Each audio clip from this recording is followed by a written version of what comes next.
Quem gostaria, então, de abrir a nossa lição? Eu posso fazer, irmão. Angélica? Posso. Por favor. É do livro Caminho, Verdade e Vida, Francisco Cândido Xavier, pelo Espírito Emmanuel. É a lição A Grande Pergunta. E por que me chamais Senhor, Senhor, e não fazeis o que eu digo? Jesus.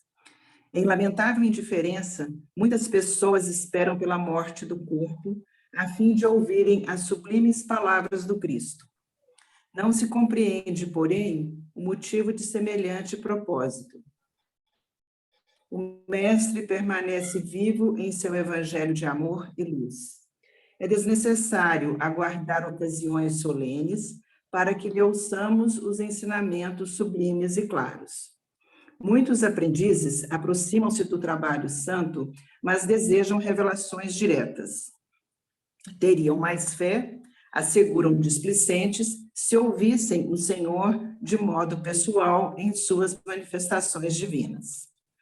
Acreditam-se merecedores de dádivas celestes e acabam considerando que o serviço do Evangelho é grande em demasia para o esforço humano e põem-se à espera de milagres imprevistos, sem perceberem que a preguiça sutilmente se lhes mistura à vaidade, anulando-lhes as forças.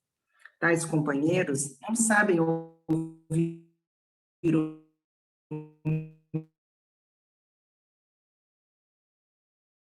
mestre divino em seu verbo, é aquele a que foram chamados e se ajustam.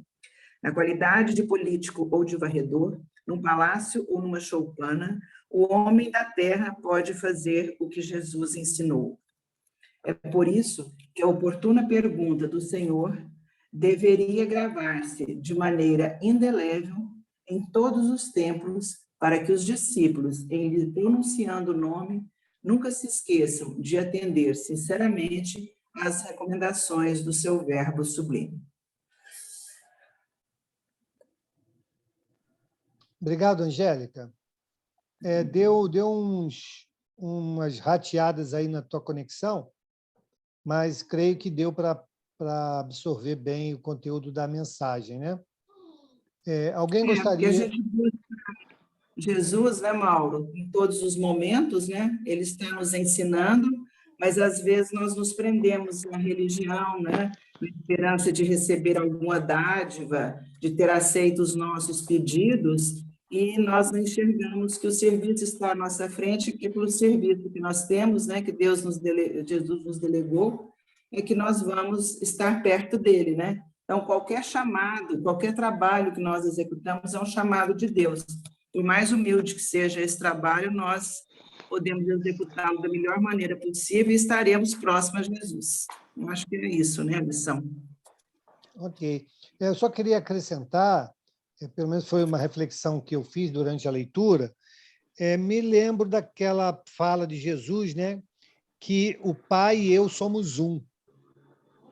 Por quê? Não que Jesus fosse o próprio, né, Deus, claro que não, mas ele estava tão afinado, né, com os seus ensinamentos, né, com os seus conceitos, e ele vivenciava aquilo tão plenamente que ele, de fato, sentia, né, Deus plenamente com ele. E essa mensagem de Emmanuel me lembrou isso. Né? Muitas das vezes a gente solicita, a gente roga, a gente ora, pedindo essa presença. Mas qual o nosso esforço para estarmos, né, alinhados, né, a essa mesma mensagem? Muitas das vezes a gente quer uma coisa, mas faz outra. Então, é importante, sim, que a gente se alinhe à mensagem, à proposta, aos objetivos que Jesus nos sinalizou, para que a gente possa, então, aí sim, Angélica, pegando o que você falou, nas nossas pequenas ações, mas que estejam elas alinhadas ao propósito comum do bem, né? Que Jesus, então, nos exemplificou e é o que ele espera de nós. Quem dera que um dia a gente possa dizer, né, que nós e Jesus somos um, né? Ou seja, estaremos ali vivendo plenamente os seus ensinos, né? E isso, com certeza, nos fará muito bem. Alguém quer comentar mais alguma coisa? Então, vamos à nossa prece. Ronald, faz a nossa prece, por favor. Abre o áudio.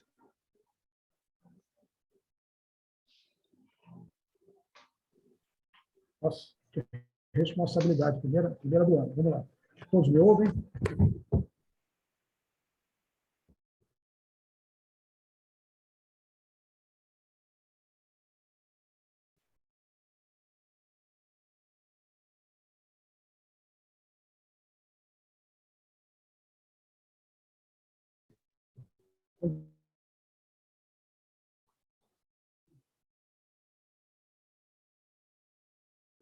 Cartas vivas desse teu evangelho. Obrigado, mestre. Eu acho que Mauro, você caiu? Ah, foi por isso. Gente. Vocês ouviram ou não? Sim. Ah, perdão. Eu achei que ele tivesse ouvido. Não, é que o recording parou. É porque o Maurinho caiu. O Maurinho, de repente, sumiu. Falei que... Sumiu aqui na minha tela também. Já voltei, gente. Estou aqui de pé. Obrigado, Ronald, pela prece. Vamos, então, ao nosso estudo. Nós vamos retomar da pergunta 406, ok?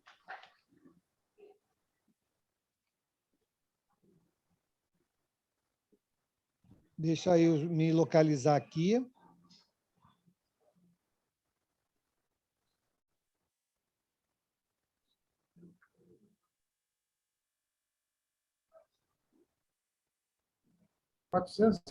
Quando em sonho. Uhum. Seja bem-vinda, Bel. Estávamos com saudade.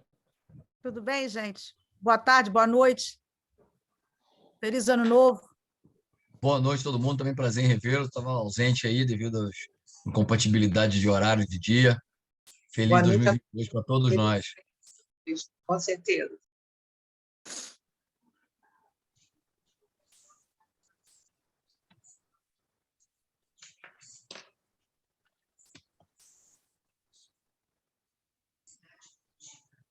Bel, você pode ler para a gente? Tudo bem. 406. Quando em sonho vemos pessoas vivas, muito nossas conhecidas, a praticarem atos de que absolutamente não cogitam, não é isso por efeito de imaginação? De que absolutamente não cogitam, dizes, que sabes a tal respeito? Os espíritos dessas pessoas vêm visitar o teu como o teu os vai visitar, sem que saibas sempre aquilo em que eles pensam. Ademais, não é raro atribuirdes de acordo com o que desejais a pessoas que conheceis, o que se deu ou se está dando em outras existências. Essa resposta, né, à pergunta de Kardec, ela é muito interessante, porque a gente costuma dizer aqui no nosso grupo, todas as vezes que a gente tem oportunidade, que em relação à espiritualidade, nós não podemos estabelecer receitas de bolo, porque cada um de nós vai vivenciar um aspecto, né, de acordo com vários fatores, principalmente aquelas nossas inclinações. Muitas vezes, nós conseguimos mascarar essas inclinações quando estamos despertos, né? Quando estamos sofrendo diretamente a influência do corpo e do meio. Quando nós estamos, então, mais libertos dessas influências, essas nossas inclinações vão falar mais alto. E, muitas vezes, nós nos permitimos arrastar ainda, né, por essas inclinações e vamos ao encontro dessas sensações, dessas vivências que ainda trazemos em nosso íntimo muito fortemente. Então, como ele falou, poxa, conheço fulano, como é que eu sonhei com fulano fazendo tal coisa? Ou em tal situação? Né? A gente conhece fulano enquanto desperto, enquanto ocultando as suas mazelas, né? Ou mesmo sem conhecer nessa existência essas mesmas fraquezas. Mas, quando relativamente libertos do corpo pelo fenômeno do sono, nós sim vamos, por força de atração, buscar essas vivências, ok? Então, por isso que é muito comum da gente ter esse tipo de percepção, ok? Alguém quer complementar algo? Eu acho também que, por exemplo, não necessariamente uma coisa negativa, mas, por exemplo, eu posso encontrar o Marcinho na espiritualidade e ele falando francês. Sim. Tipo, aqui não vai cogitar, não vai fazer senso, mas ele desperto, né? Ele está desligado, emancipado ali um pouquinho, então ele pode lembrar do francês, né? Sim, isso mesmo. Ok? Podemos seguir? Léo, com essa cara de preocupado aí, quer perguntar alguma coisa? Não. Preste atenção, só ouvindo. Então vamos lá, vamos adiante. 407. É necessário o sono completo para a emancipação do espírito? Não. Basta que os sentidos entrem em torpor para que o espírito recobre a sua liberdade. Para se emancipar, ele se aproveita de todos os instantes de trégua que o corpo lhe concede. Desde que haja prostração das forças vitais, o espírito se desprende, tornando-se tanto mais livre quanto mais fraco for o corpo. Assim é que, quando estamos apenas adormecidos ou em simples modorra, frequentemente vemos imagens idênticas às que se apresentam nos sonhos. Ok, então veja bem, né? Isso no estado normal, né, de todos nós. Imagine isso potencializado pela questão mediúnica, né?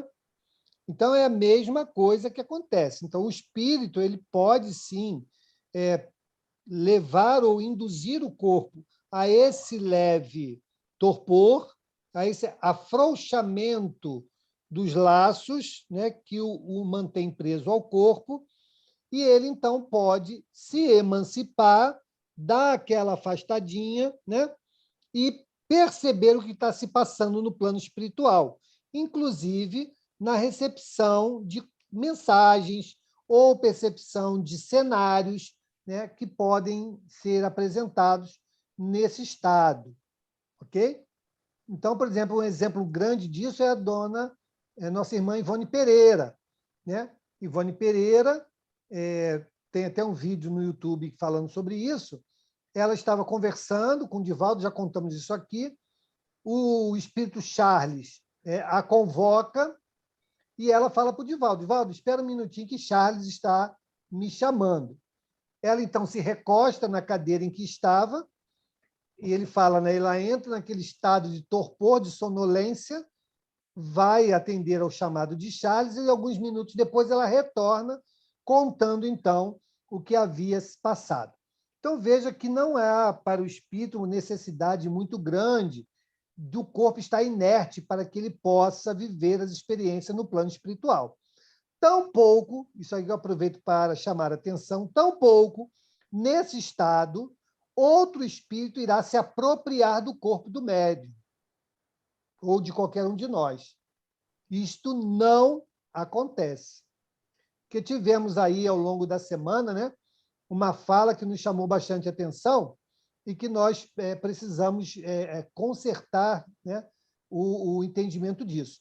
Não existe encarnação de espírito comunicante. Não existe isso. Ok? O que há é a aproximação perispiritual, uma ligação perispiritual para que a comunicação, então, se dê. Então, não existe nem incorporação, é um termo equivocado, e muito menos encarnação de um espírito comunicante no médium ou em qualquer um. Ok, gente? Então, no caso aqui do livro, da pergunta e resposta que estamos estudando, basta apenas um afrouxamento, né? Aquela acomodação, aquela sonolência, para que o espírito, então, possa se ver relativamente liberto e participar do que se passa no plano espiritual. Outra coisa que ele fala aqui muito importante é quando ele diz assim, ó,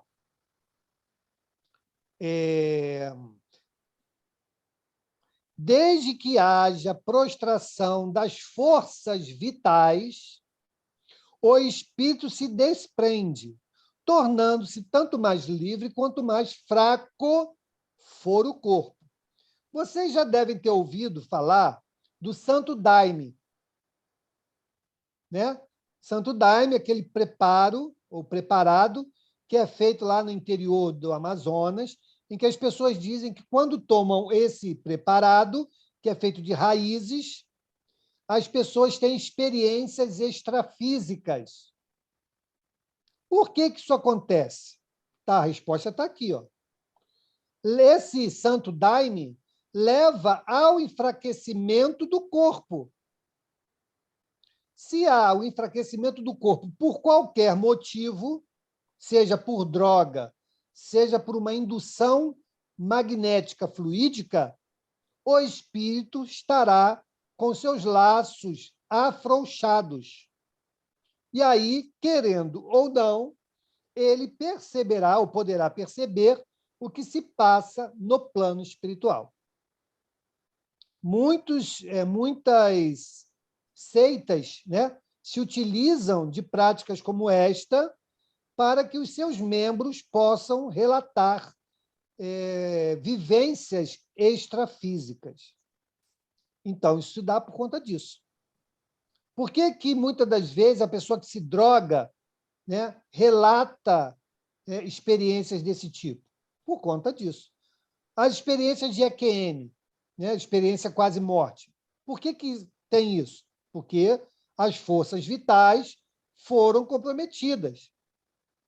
Então, o espírito se vê nessa libertação parcial e vão ter, no plano espiritual, essas vivências. Ok?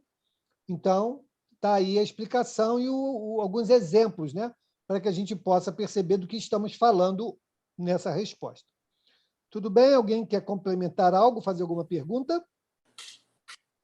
Mauro, só lembrar que o corpo não precisa estar dormindo, como diz aqui a resposta, mas ele precisa estar em segurança. Então, quem tem essa possibilidade de desdobramento ou de emancipação, que é um outro termo utilizado, não pode fazer isso estando, por exemplo, dirigindo ou estando fazendo alguma coisa que precisa de atenção, que o corpo, naquele momento, ele está meio que desligado, meio que adormecido.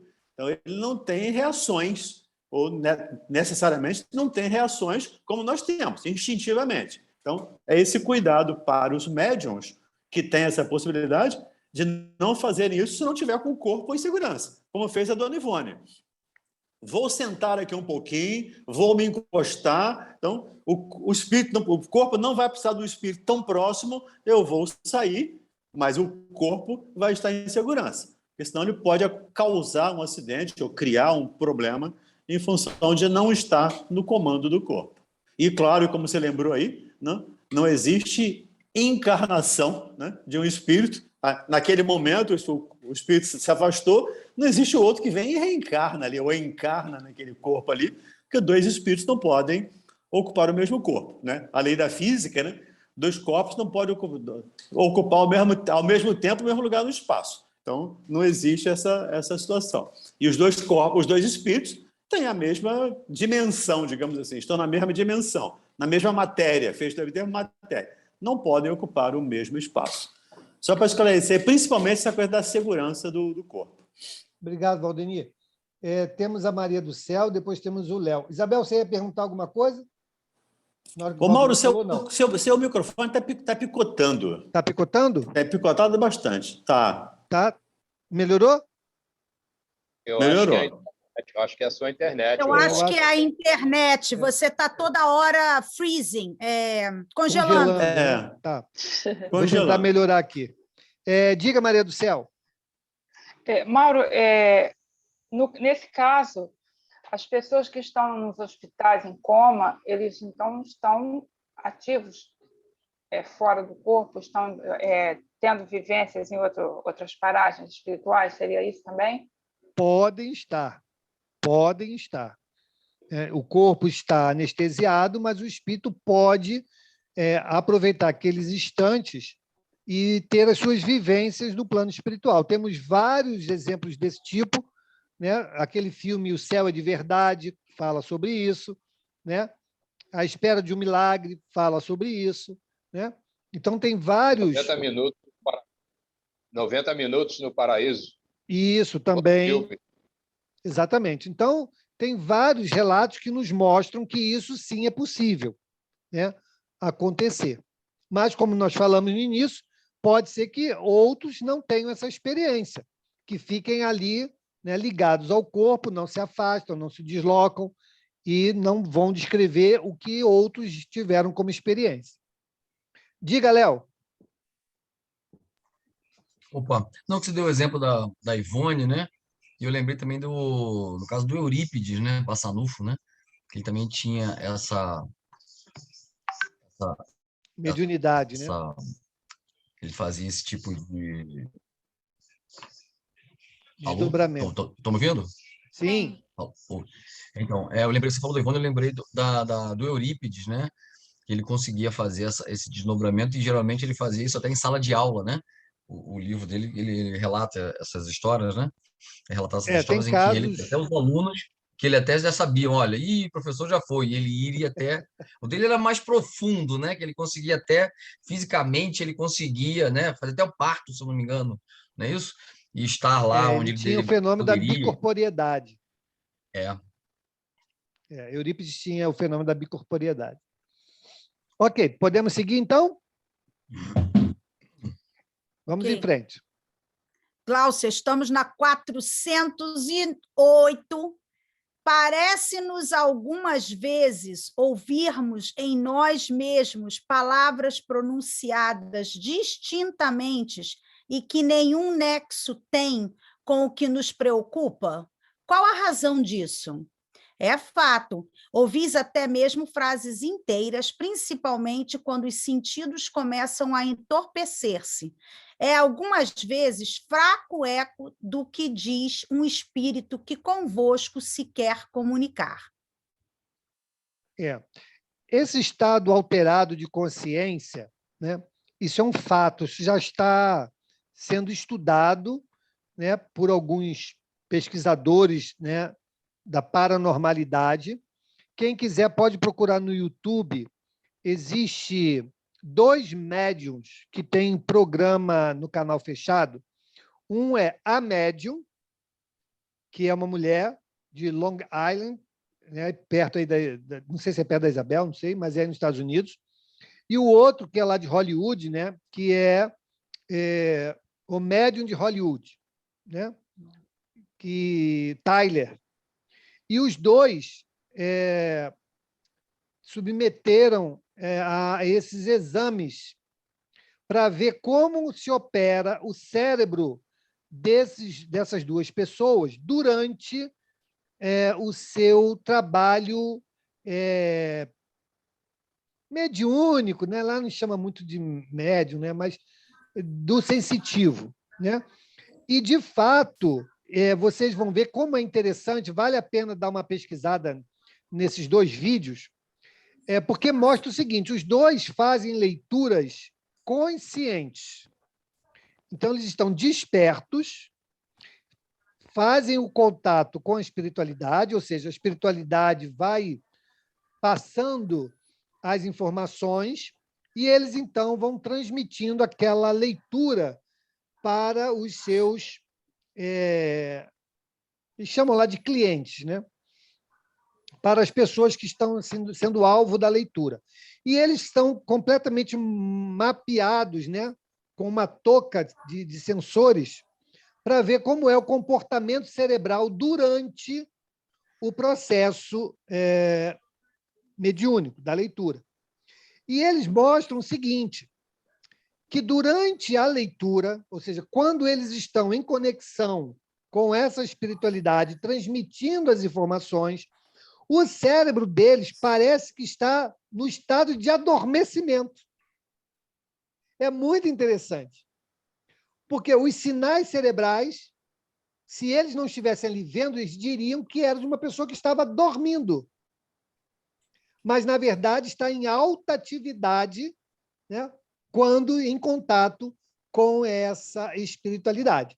Então, isso mostra, sim, que há algumas alterações necessárias para que as comunicações espirituais possam ocorrer. E a gente já sabe disso, isso não é novidade, o livro dos Médiuns nos fala sobre isso, da característica orgânica da mediunidade. O corpo tem que estar preparado para que ele possa promover ou permitir que esse mesmo corpo entre num estado alterado para poder promover aqueles fenômenos. Tudo bem? Diga, Angélica. Mauro, isso não é mais ou menos o que acontece quando o médium está dando a psicofonia? Porque, muitas vezes, quando você vai dar a comunicação, o que percebe, pelo menos comigo, né? O que eu percebo? A aproximação de um espírito, que eu não, às vezes não defino como é, não sei, às vezes define, às vezes não, mas assim, que me passa palavras, por exemplo, palavras que eu não falaria, termos que eu não usaria, mas que eu percebo perfeitamente ele falando a frase completa, o que quer dizer. Não seria isso? Então, a mediunidade, gente, de novo, ela não é uma receita de bolo. Ela vai acontecer de acordo com as características do médium, ou daquela mediunidade, e das intenções do espírito. Então, pode ser que um espírito também que não sabe ainda se comunicar, por exemplo, telepaticamente, né?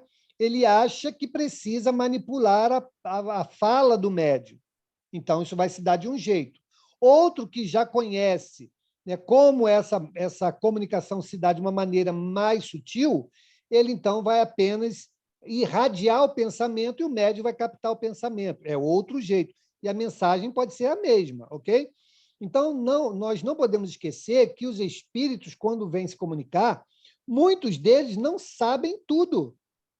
Não sabem como vão se comunicar. Muitas vezes são auxiliados pelos espíritos responsáveis pelas comunicações.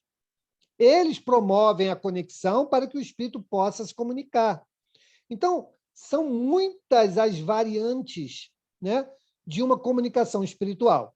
E nós não, de forma alguma, podemos dizer que esta ou aquela está errada ou está sendo falsa. Não, é a característica daquela comunicação, daquele irmão espiritual e o médium, né, que está ali servindo de porta-voz. Então, sim, a mensagem pode brotar na sua mente, ela pode nem passar pela sua mente, né? Você não percebe a mensagem passando, mas você vai trazer a comunicação. Você está dizendo, não, mas eu falei isso. Quando ela passa na nossa mente, é o que você falou. Você percebe a presença, você percebe, às vezes, as emoções, você percebe o linguajar, a maneira de falar, o palavreado. Você percebe antes da comunicação. Então, isso vai variar sempre muito dessa combinação espírito, médium, comunicante. Tudo bem? Sim ou não? Não, é meio complexo. É porque eu não escuto, né? Eu não ouço, não. Mas eu tenho a sensação que está me transmitindo aquilo. Por exemplo, uma vez eu recebi uma comunicação lá no centro, era de um irmão, né? Nós estávamos fazendo trabalho de atendimento e ele queria editar um testamento. Mas eu não escutei, eu não ouvia nada dele falar, mas eu sentia o que eu tinha que editar. Então, o doutrinador, o médium, o colega, né, que estava me atendendo, eu tenho a memória de que eu pedi para que ele pegasse um papel que eu ia editar o que eu queria, o que o espírito queria falar. E no testamento, ele falava o que ele estava deixando. Então. Mas, quer dizer, aquilo estava na minha mente, eu mesmo me confundia se eu não estava inventando aquilo também. Mas eu sentia que eu tinha que falar aquilo. Então, essa é uma outra característica. Os médiuns inspirados têm muito disso. A mensagem brota da mente. E aí a gente tem que ter muita segurança, né? Para que a gente possa ter esse tipo de firmeza no trabalho, né? Divaldo mesmo fala, né, para os médiuns iniciantes, escrevam tudo que vem na sua mente. Escreva, porque isso é um exercício. Depois você vai e faz o filtro do que chegou. Porque se você começar a questionar antes de materializar a mensagem, você nunca vai trazer mensagem nenhuma. Porque muitas vezes você vai entrar nesse conflito de achar que a mensagem é coisa da sua imaginação, quando, na verdade, não é. Pode ser, sim, uma comunicação legítima. Entende? Mas, então, você não ouviu, mas a mensagem foi construída dentro da sua mente. E você sentiu a necessidade, porque algo estava ali te envolvendo de uma característica que não era sua. Entende bem? Diga, Valdenir. Só lembrando aqui, Mauro, como você disse, cada caso é um caso, e eu me lembrei aqui do caso do André Luiz, que ficou algum tempo lá acompanhando, né, as sessões lá de Uberaba, lá do Pedro Leopoldo, lá com o Chico, para depois poder ter a sintonia e passar a mensagem para o Chico.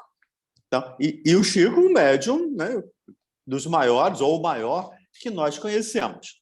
Então, é uma característica. Para o Chico escrever o Paulo Estevão, o Emmanuel o levou para ver o encontro de Jesus com Paulo, ou com Saulo, à época, né?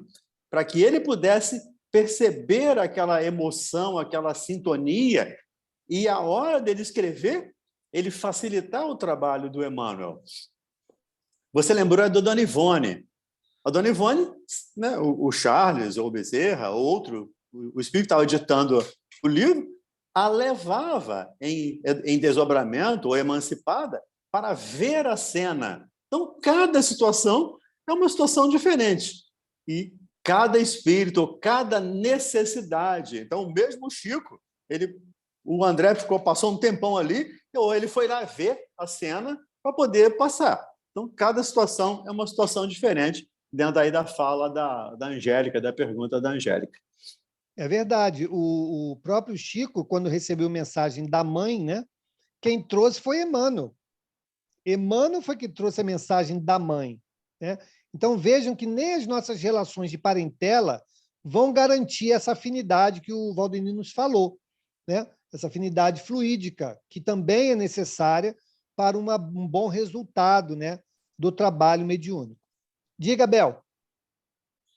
Eu queria só também falar uma coisa que agora me veio, que, por exemplo, a gente pode também, quando a gente pensa, isso aqui, eu nunca escreveria isso aqui, mas a gente também, como já falou, a gente pode estar um pouquinho desprendido e lembrar de coisas de outras existências no qual a gente sabia sobre aquilo. Então, realmente, às vezes, pode ser a gente mesmo, né? Não necessariamente que vem de algum outro espírito, porque a gente pode estar desprendido e lembrar de coisas que a gente encarnado não lembra.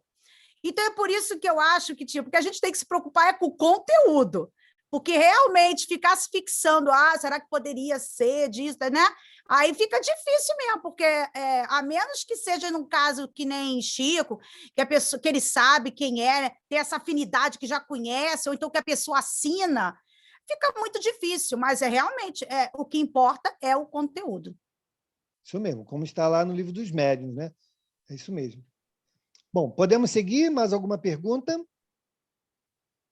Então, vamos em frente. 409. Outras vezes, num estado que ainda não é bem o de adormecimento, estando com os olhos fechados, vemos imagens distintas, figuras cujas mínimas particularidades percebemos. Que há aí efeito de visão ou de imaginação? Estando entorpecido o corpo, o espírito trata de desprender-se, transporta-se e vê. Se fosse completo o sono, já seria sonho. Ok.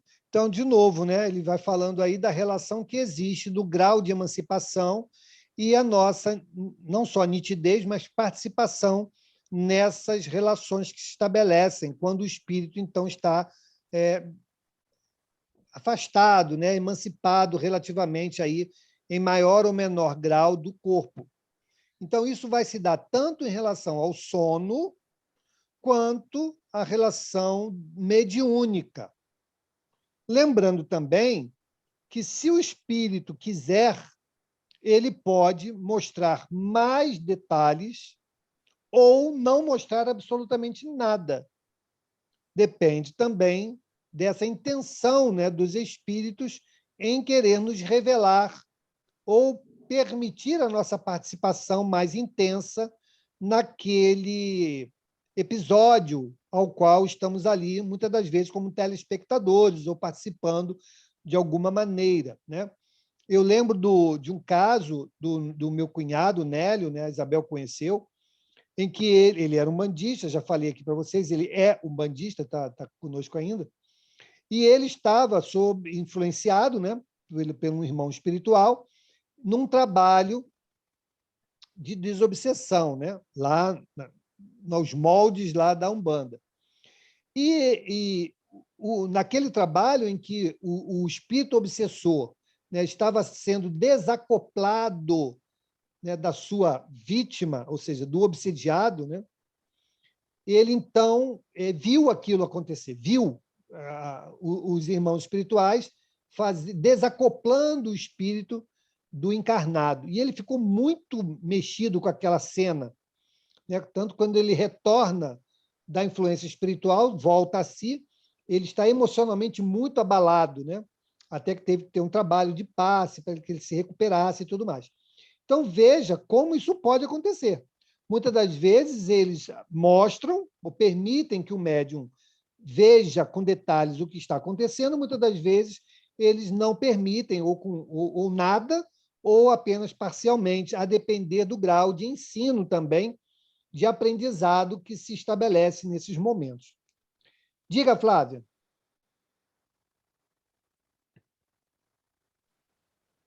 Mauro, eu tenho uma dúvida com relação a pessoas que tomam remédio para dormir. De uns 3 anos para cá, eu tomo 25 miligramas de alprazolam para mim dormir, porque eu estava tendo muita crise de ansiedade. Quando eu vim morar na roça, eu tinha muito medo de morar aqui à noite, muito deserto, assim. Meu marido trabalha, tem dia que ele trabalha à noite, e eu precisei me recorrer a isso, porque senão eu não dormia. Antes de eu começar a tomar 25 miligramas de alprazolam para induzir o sono, eu tinha muita memória boa do que eu sonhava, dos lugares que eu ia, da minha emancipação, eu lembrava bem. E depois desse uso do alprazolam, eu não lembro mais. Eu raramente lembro de alguma coisa assim, porque a gente apaga, dá aquela apagada assim, pum. Eu deito, daí 1 hora e pouco eu apago. Então, isso prejudica o cérebro da gente, eu sei disso, eu tenho que me livrar desse remédio. Talvez o Valdemir, como psicólogo, também entenda assim o que eu estou querendo dizer. Até que ponto isso é prejudicial para a gente? Porque assim, eu gostava de lembrar das coisas que eu fazia durante o sono, eu gostava, e agora eu não lembro mais. Quer responder, Valdemir?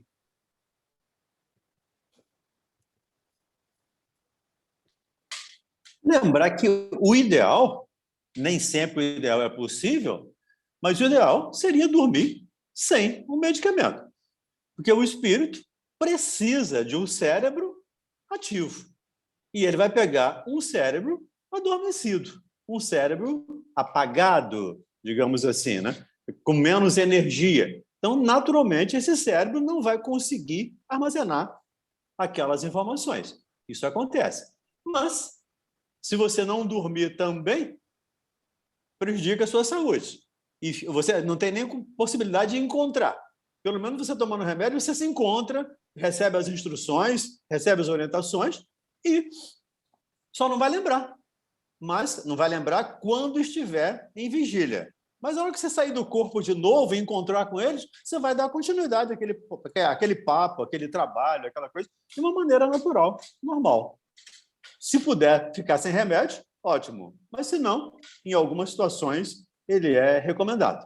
Por isso, ele é autorizado por Deus, né? Autorizado por Deus para que seja descoberto e trazido para a gente, para minorar nossas dificuldades. Porque tem muita gente que, no processo de ansiedade, que não dorme. E isso realmente é muito ruim para a saúde. Em termos psicológicos, também. A gente recomenda o remédio, em última instância. Recomenda não o psicólogo. Ele indica que busque um psiquiatra para buscar o medicamento em caso de necessidade. E muitas vezes é necessário, sim. Então, não se preocupe muito se você em lembrar ou não. O importante é que você está se relacionando, está tendo esse relacionamento, aprendendo, estudando, depende da sua vontade, do seu desejo, como lembrou o Mauro aí no início, logo da primeira questão que estudamos hoje.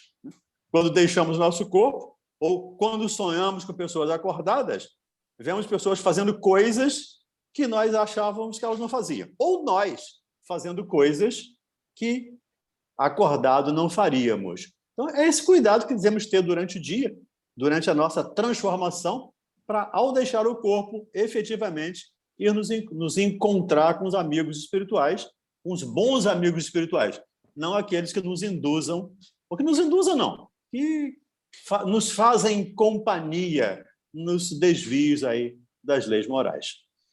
Quando eu falo que eu deito Por aí, e apago, Mauro. mas eu rezo antes, né? Faço as minhas orações antes. Sim, antes, sim, antes, claro, antes de eu me claro. deitar. Porque eu sei que se eu deitar ali sem rezar, eu vou apagar. Se deitar... Justamente para não me deixar de rezar. Então, eu fico sentada, oro, depois que eu me deito. Mas tá bom, obrigada, Valdemir. Diga, Glaucia.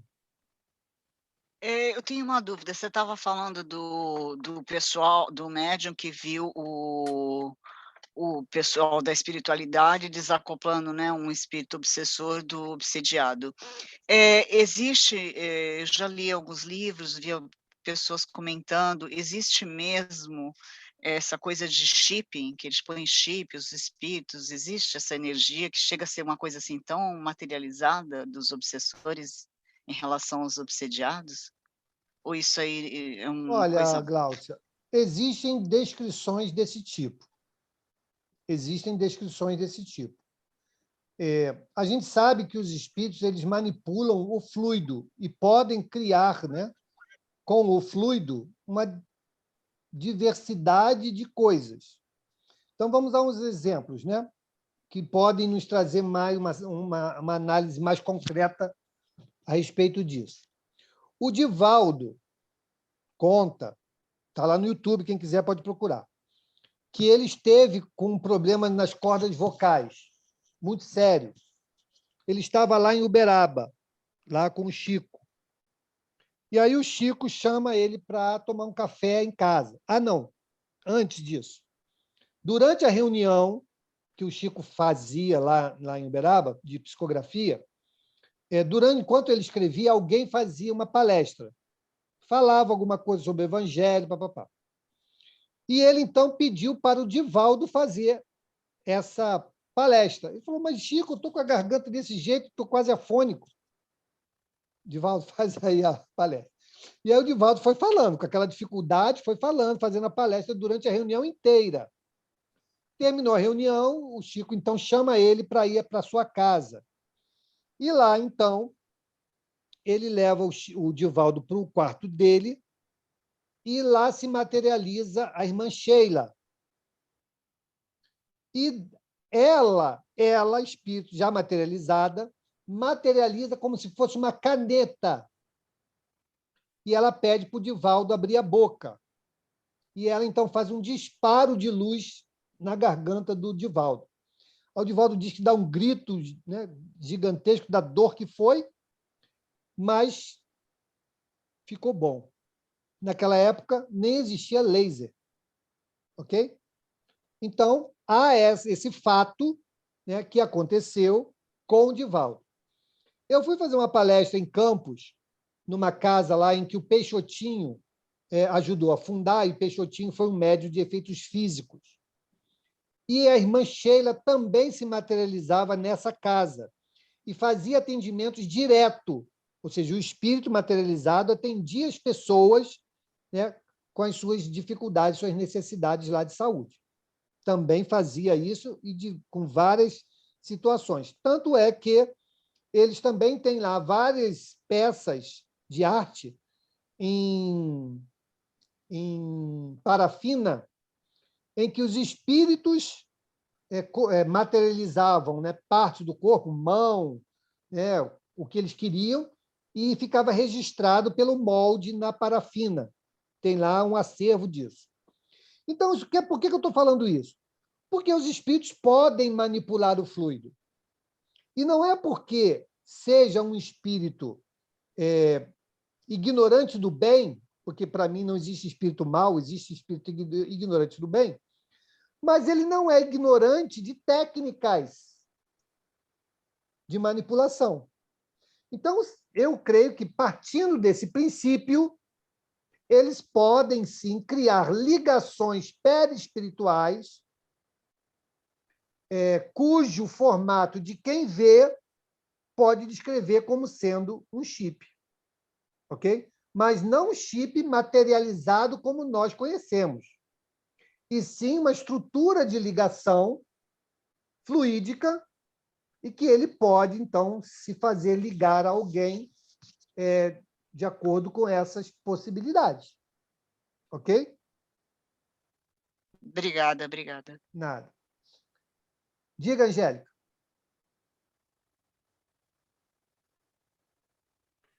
Mauro, eu acredito que isso pode acontecer também no caso das obsessões, não? No caso das obsessões.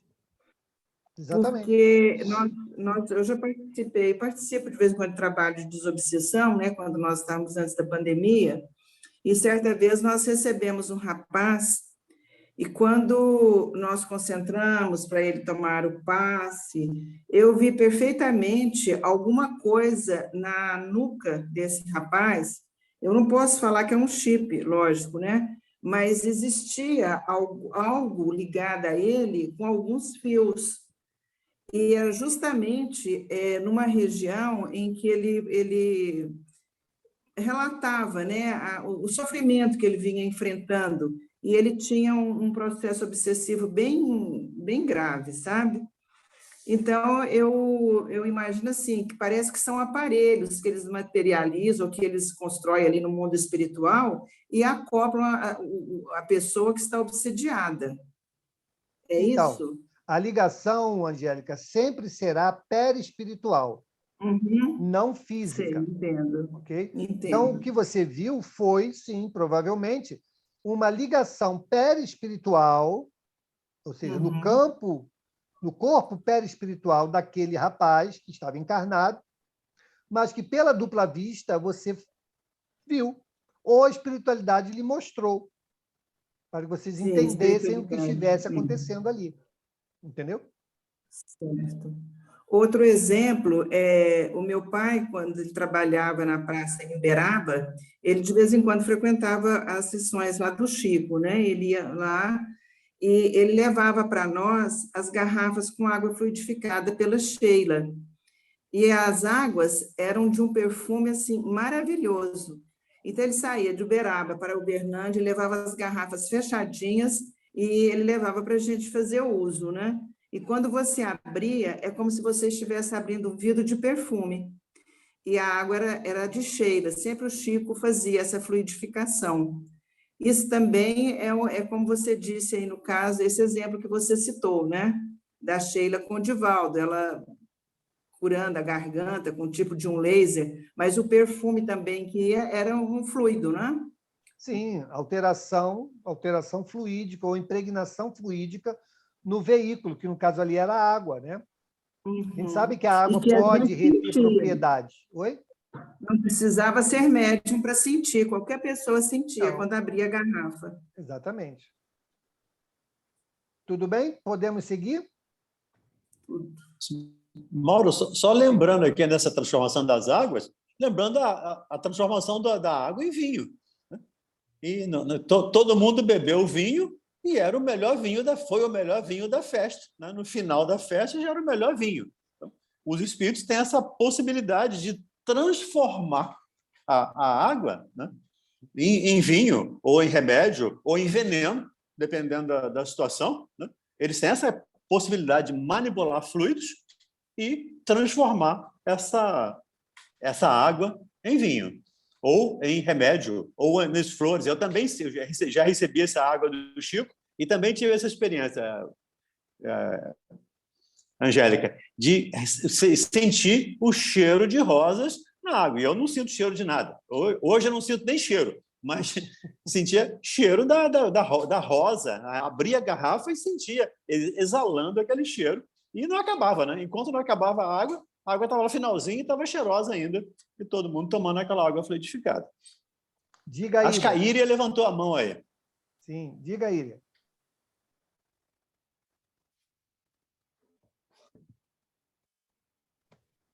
Agora deu. É o que eu queria pegar o gancho ali da Angélica, né, que ela falou, e vocês estavam falando a respeito da água. Lembrei que eu vi um vídeo do jornalista que estava fazendo a biografia do Chico, e ele comentou que no início ele não acreditava nessas coisas, ele contava direitinho como é que tudo aconteceu. E a respeito desse negócio do perfume das águas, eu lembrei do que ele contou. Ele contou que quando ele estava lá nas primeiras vezes, o Chico convidava ele para ir à mesa, sentar-se à mesa com eles, e aí mandava colocar a garrafinha, e aí ele contou que um dia ele, mas tem que trazer água, e ele esqueceu, daí ele providenciou, correu ali perto, comprou uma garrafinha fechada, e botou lá numa prateleirinha, onde todo mundo colocava as garrafinhas de água, colocou lá também. E daí ele disse que ficou observando, porque ele não estava acreditando muito nessa história, e ele ficou observando quem é que ia mexer nas águas, né? E que ele já tinha percebido o cheiro, na sala também, diz que exalava um cheiro de rosas muito forte. E aí, isso me veio na cabeça, agora lembrei. Aí ele disse que ele ficou observando, ele observava as garrafinhas de água. E nessa observação, ele disse que, de repente, começou assim, as águas começaram a vir como se alguém estivesse colocando um leite dentro. Isso está no YouTube, o vídeo dele. Como se alguém estivesse colocando um leite dentro das garrafinhas.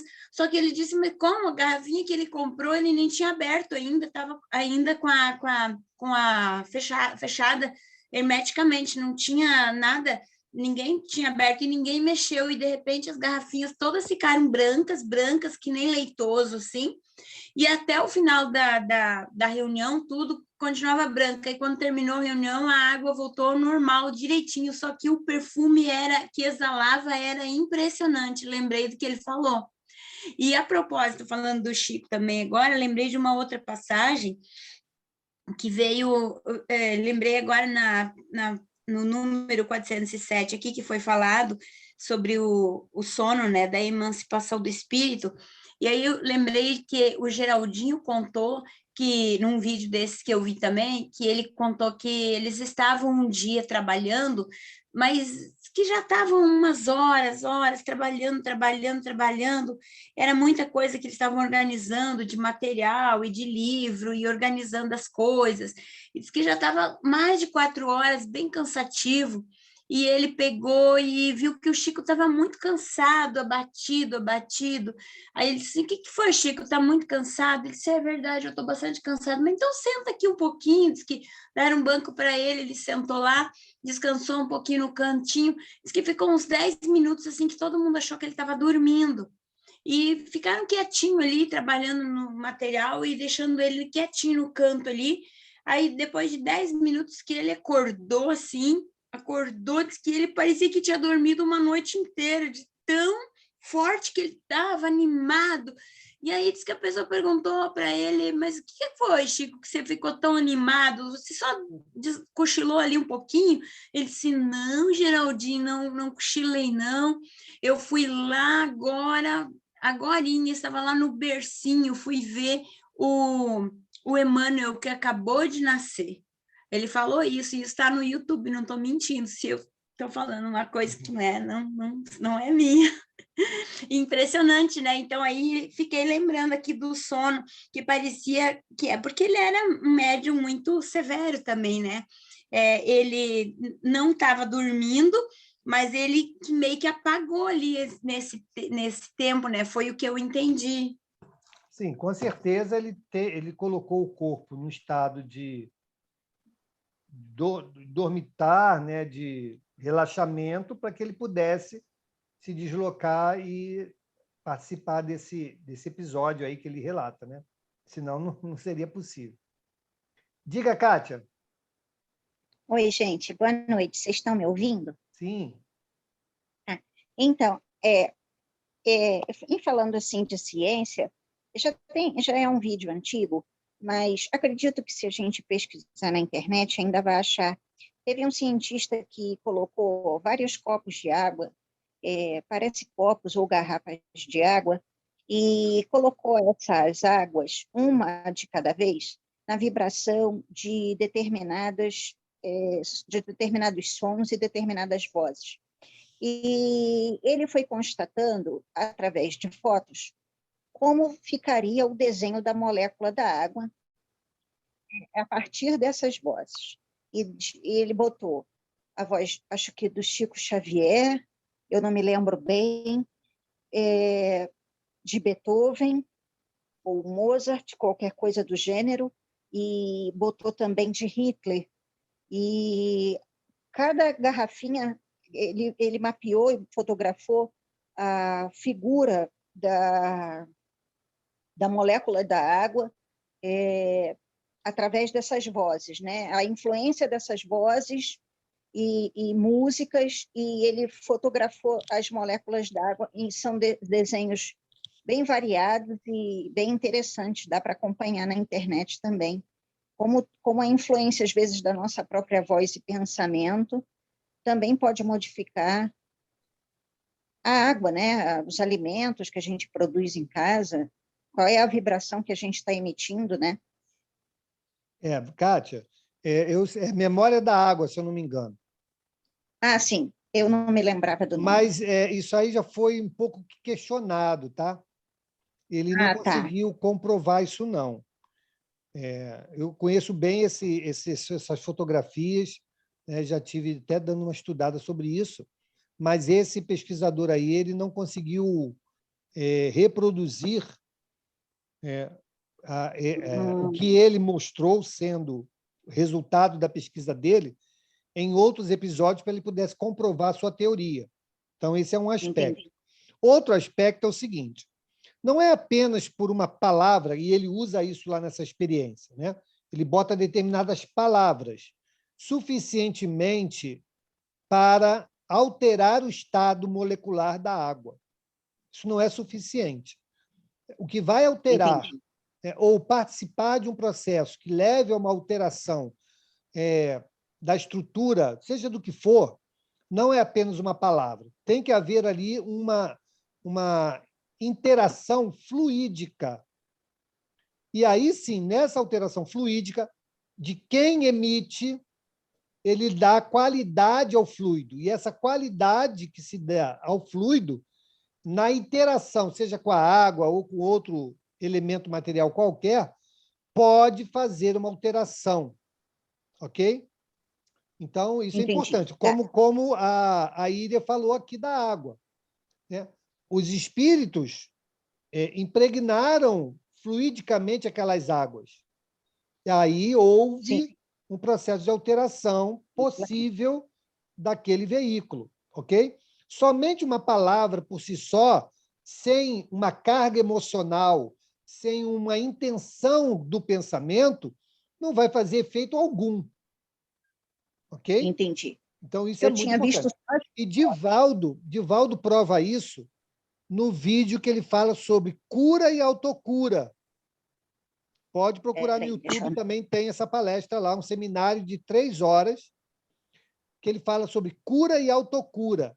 E lá ele mostra a experiência, em que ele pega uma pessoa comum, um médium curador e um esquizofrênico, para magnetizar as sementes que eles, então, levariam para o plantio. Então, eles pegaram... Depois dá uma olhada lá, é um pouco longo para explicar aqui agora, tá? Mas deem uma olhada lá o seminário é Cura e Autocura, e lá vocês vão encontrar ele contando esse episódio e vocês vão entender o processo. Tá bom? Então, por exemplo, ele pega a pessoa esquizofrênica e magnetiza uma semente sã. E essa semente é plantada. Nenhuma das sementes germinaram. Nenhuma das sementes germinaram. Eles pegaram o médico curador, que magnetizou as sementes que estavam em contato com a água contaminada, que não deveria germinar. Todas germinaram. Então, para que a gente veja o quanto que nós podemos, com a nossa indução fluídica e a qualidade que nós podemos dar a esse fluido, de promover alterações de saúde ou doença, de equilíbrio ou desequilíbrio, naqueles a quem irão receber essa carga fluídica. Ok? Então, vale a pena dar uma olhada lá nesse seminário Cura e Autocura do Divaldo. Tudo bem? Diga, Kátia. Depois passar para a Bel. Eu acho que ela esqueceu a mãozinha. Ah, tá bom. Desculpa. Então, diga, Bel. Eu só queria falar, é por isso que a gente faz a irradiação, né? Pensamento positivo. Tem um caso que mostrou várias crianças, isso para mostrar às crianças sobre isso de pensamento positivo, que eu não sei se você foi criança. Eram adolescentes crianças, botaram a mesma planta e as mesmas crianças, e duas plantas iguais, e uma eles iam lá e ficavam, você é feia, você é horrível, você é isso, e foi isso, a planta murchou, e na outra só fez elogio, e a planta cresceu, ficou bonita. Então, quer dizer, realmente, nossa mente tem um poder enorme. Verdade, Bel. Bom, gente, então paramos aqui. Paramos na nossa pergunta 410. A próxima da semana que vem. Diga, Angélica. Mauro, mas assim, eu acho, não basta eu olhar para uma planta e falar, você é linda, você tem que ter a minha energia também, não? Não, a carga emocional. Vontade, claro. A carga emocional que eu trago, assim, porque para eu ter bons fluidos, eu posso até parecer uma pessoa boa, mas para ter bons fluidos, tem necessidade de muito mais, não é? Então, olha só. Poderia ter uma orientação de como ter bons fluidos, né? A gente manter esses bons fluidos nossos para poder estar transmitindo sempre. Não, olha só. Você não mantém bons fluidos. Você produz seu fluido. Agora mesmo, nós estamos dando qualidade. Então, não tem como mantê-lo. Você tem que manter o seu pensamento elevado, no bem, no propósito digno. Porque se você conseguir se manter nessa configuração, o fluido que você irá compartilhar, ele terá essa qualidade. Porque a todo átimo de tempo, nós podemos alterar nossa condição fluídica. Basta que a gente caia numa situação qualquer que nos desarmonize. Se eu me desarmonizar, eu não vou conseguir dar boas qualidades fluídicas. Ok? Lembra das fotos Killian que eu mostrei? Sim. Dos sócios discutindo? Então, os fluidos estavam alterados. Não tem como uma pessoa daquela ali produzir um fluido equilibrado, saudável, salutar. Ok? Mas, se ele conseguir se equilibrar, se recompor, e vibrar numa outra frequência, ele pode alterar o seu campo fluídico, dando, então, qualidade a ele a partir daquele momento. Então, ninguém consegue, se não for no caso de Jesus, que é um espírito que respira, exala o bem, ele não precisa parar e pensar, eu tenho que fazer o bem. Não, ele é o bem, naturalmente. Então, em qualquer condição em que ele esteja, ele estará exalando um fluido equilibrado, salutar, como tem aquele caso da mulher hemorrágica, que ele passa, ela toca nas suas vestes e ela fica curada. E Jesus diz, opa, uma virtude saiu de mim. Então, não é a virtude que saiu dele, mas ele percebeu que houve uma atração, que houve uma combinação fluídica dele para da mulher, né? E ele percebeu isso. Então, esse é um bom exemplo disso que nós estamos falando aqui. Ok? Entendeu? Ficou claro? Ok. Diga, Ficou Ronald. claríssimo. Obrigada. Aproveitando esse exemplo que a Angélica e a Isabel deram, né, sobre essa energia, sobre as plantas, não sei se você se recorda do história que o Divaldo contou. Ele veio, acho que se não me falha a memória, do exterior, e ele trouxe uma plantinha que ele ganhou, uma planta exótica, que só dá lá nos Estados Unidos, onde ele foi, enfim. E recebeu lá uma pessoa, e a pessoa olhou para aquela planta e elogiou a planta dele. Nossa, essa planta bonita, Divaldo, como é que você conseguiu isso? Ah, isso eu ganhei de presente e tal. Embora ele tivesse elogiado aquela planta, no dia seguinte o Divaldo conta, a minha planta morreu. Quer dizer, aquela pessoa, embora elogiasse a planta, mas estava com uma energia tão pesada que secou a plantinha dele. É o que você falou, não adianta a gente elogiar, mas a nossa carga emocional, a nossa carga energética pode estar horrível. Isso aí realmente influencia, né? Sim. E como a Flavinha botou aqui, o contrário também acontece, né? Então, é importante a gente entender essa questão fluídica, porque a todo instante nós estamos trocando fluidos, seja próximo ou distante, mas nós estamos projetando ou recebendo alguma carga fluídica, né? Então, é muito importante a gente entender o processo do fluido em nós e daqueles que nós produzimos e lançamos, né, no ambiente. Ok, vamos então fazer a nossa prece, agradecendo por mais esse dia. Vamos tirar foto. Vamos tirar foto antes da prece para que todos se preparem aí. Podem abrir o vídeo, quem quiser. Todo mundo bonito, aí vindo do ano novo, cabelo feito. Maravilha. Espera aí que tem outra página. Menos você, Andréia. Estou vendo aí esse cabelo aí. Pessoal, quem quiser pode abrir o vídeo, tá? Senão vai sair só o nomezinho, não tem problema também, não. Muito Isabel, bem. se tiver o frio que você espera, eu estou roubado. Olha, gente, ela é minha irmã, tá? Eu só estou brincando com ela, mas esse cabelinho aí já viu melhores dias, pode dizer. Vamos, então, fazer a nossa prece. Vamos pedir à nossa irmã Geórgia que possa fazer a nossa prece, que sejam as suas palavras as nossas de agradecimento, o início de um novo ano, né, que, reforçando aí os votos de que possamos ter um ano bastante profícuo, bastante iluminado, com bastante saúde, equilíbrio e muita paz. Então, que Jesus a ampare e Jorge seja a nossa porta-voz nesse momento. Senhor, de divina bondade e sabedoria, te agradecemos por mais uma oportunidade de um ano, que possamos, Senhor, nos elevar moralmente, possamos, Senhor, aproveitar cada minuto que nos é dado, cada oportunidade, Senhor, de pensarmos, refletirmos e termos boas ações.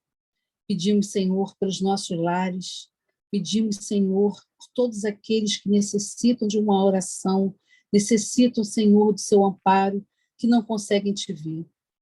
Pedimos, Senhor, pelos governantes, que possam, Senhor, ter um ano em que edifique, Senhor, a nação, em coisas boas, em prol, realmente, Senhor, de todos aqueles que necessitam. E sabemos, Senhor, que Tu sabe tudo que nós necessitamos.